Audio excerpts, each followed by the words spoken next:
I've literally had CEOs of companies yell at me for 10 minutes about how bad social media was because it's put democracy on the brink of its knees. And then we would switch over to business and they would then explain to me how social media can't sell their product the way that print can.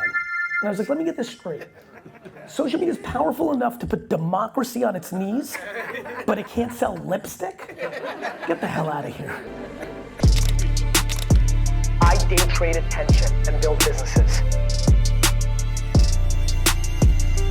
Legacy is greater than currency.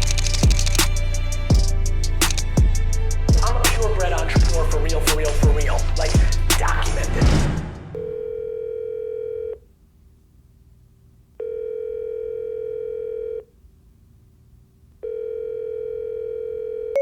You have one missed call from Gary Vaynerchuk. Would you like to play the message? Why is organic social media the most important thing in business, yet nobody's looking at it? Because everyone thinks it's an afterthought and a nice to have when it is the foundation of the competitors that are eating up the ecosystem. I'm writing a new book. It's called Day Trading Attention. And the thesis is we've never been in time in marketing in the last 100 years where you can steal it or you can get murdered. The reason I use day trading is there's two different ways to invest. You make different big bets and you go to sleep and you know that your grandkids are gonna be happy or unhappy with you. Or you day trade and you're making it in the margins hour by hour. Marketing used to be the other way. 9 months, we're gonna plan the campaign and we're gonna pray that it works out. And now it's, if you are not marketing every single day, someone's outflanking you.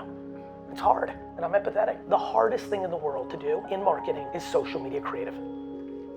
And yet, it is deemed the easiest by every organization. And what I mean by that, I mean it's the thing that most people don't actually really care about.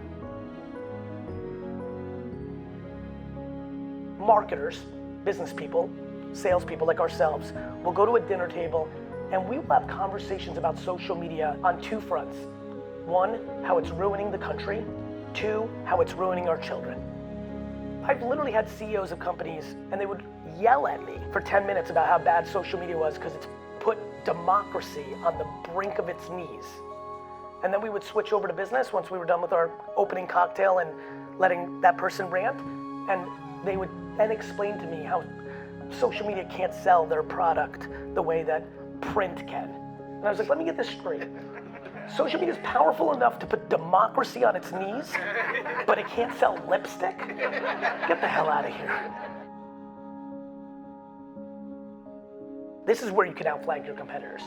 Your direct competitors, the biggest companies, will take more seriously a 30-second commercial and spend more money on the catering of that 30-second commercial and the T&E of that 30-second commercial than they'll spend on their entire year on social, which is why they're also reliant on influencers, because they don't know how to do it. You becoming the influencer, though, is the holy grail. What I do for a living right now is try to get you to be in a place where you're not at the mercy of the influencer and not at the mercy of the celebrity and not at the mercy of the retailer. That is my obsession. And that's what needs to be your obsession. Otherwise, it's gonna cost you more money to do business.